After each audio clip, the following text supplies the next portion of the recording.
I am too. Yeah.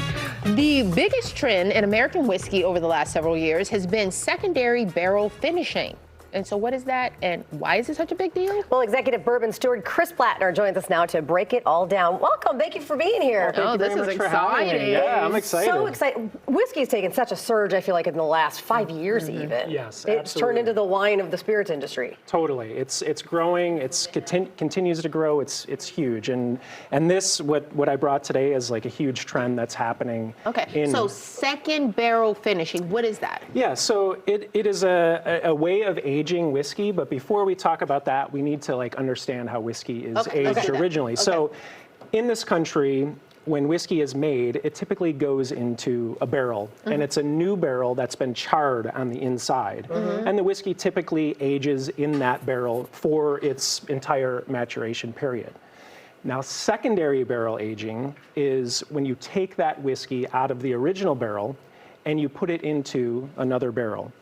And typically that second barrel is a used barrel, and it's been used to age another type of alcohol. Okay. So a lot of times it's wine, it's spirits, it's beer even. So you take that whiskey out of the original barrel and put it into the second barrel, and the whole idea is you're influencing the whiskey with the flavors of that other alcohol from the secondary barrel. And that's a huge trend right now. I would seem that would make several bottles of whiskey very elite because you're only getting X number from one barrel that's been aged in this specific way. You're right. Okay, so it must get really expensive. It can get very expensive, and it can get very limited with some of these offerings that distilleries are doing, for sure, yes. Okay, so you brought us Fascinating. three examples. Yes. One from a beer, one from a port, and one from a rum. Exactly, and I think these are three really good examples of these styles of finishing. Okay. So if we want to start by tasting the beer, Okay. this is a really cool one. This is Kentucky Bourbon. It's from Bardstown Bourbon Company, and they collaborated with our hometown distillery, Goose Island Beer. So they finished these Kentucky bourbons in a Goose Island Bourbon County stout barrel.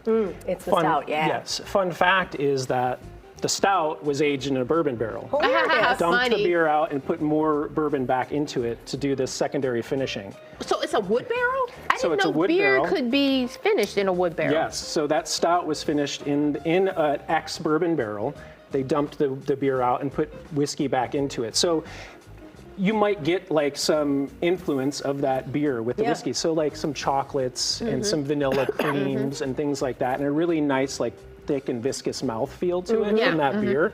So it's a really interesting whiskey. It tastes sweeter too, and I was wondering, is that because of the original whiskey after the... I think that beer is having the influence, is sweetening up the whiskey. Now this is a bourbon, so bourbon is a sweeter whiskey to begin with. Okay. But that beer definitely has the influence of bringing some sweetness into the whiskey. Okay, talk about sweet. Port is usually sweet. Yes, so I'm interested to see what you guys think about this one. This is from Chattanooga Whiskey in Chattanooga, Tennessee. Oh, I can see. Look at this. Look at these legs, dear. Yes, this is their bourbon that they finished in a port barrel for 6 months. So things that you might taste in this, some like berries, some jam kind of flavors, maybe some chocolate syrup and raisin. Really interesting whiskey. Yeah, I like that. This would be like a good after But dinner drink too. interestingly, the beer tastes sweeter than the port. I agree with you. Okay. Yeah. Okay.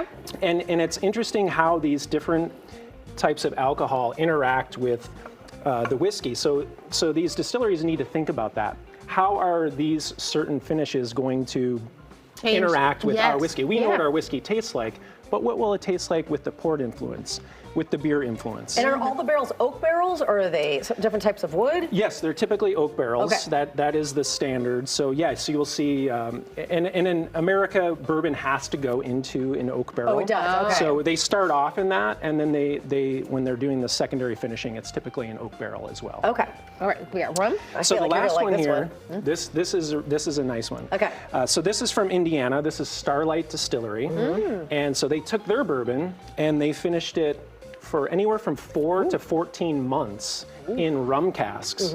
So rum is kind of a sweeter alcohol. You're going to get some influence of some pineapple, maybe some mango yeah, in that's there. good. Those tropical flavors influencing the whiskey. That's It's really really, good. really fun. Yeah, that I do taste, the tropical flavors. We didn't ask you. What are our droppers? So that was if you wanted to add a little bit of water to your whiskey. If it was a little hot, Oh, Or gotcha. Sometimes a drop of water will change up the flavor profile of a whiskey. It'll change up the aromas that you're smelling. Some different flavors will come out. Can you have this with like a cube of ice? Oh, absolutely. Okay. Put a cube of ice in there, and that's also fun to do because that will change the flavor of the whiskey too. As the ice melts, you'll get some different flavors and aromas that will develop in the whiskey. So super fun to do that. I highly recommend water and ice, trying it that way. Trying that way. Ooh, that's fun.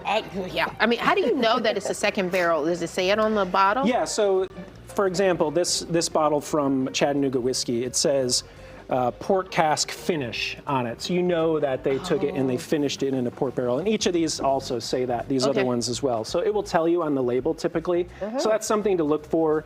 And it's pretty prominent on the front of the label. It will tell you bourbon finished in whatever barrel it is. Wow. Yeah. That's not moonshine, that's for sure. No, that's this is tasty. true. That's fun, actually, yeah, I think. now we've kind of refined our I palates know. here. Oh, Okay, yeah. all right. That's fantastic. Thank you so much, Chris, for being here. This Thank you is for having me. awesome. This is a Interesting. real good lesson. Yeah, follow him, the Urban Bourbonist, on Instagram. Some great information out there if you've got a whiskey or bourbon lover in your life. Love it. Thank Thanks, you. Chris. Thank you.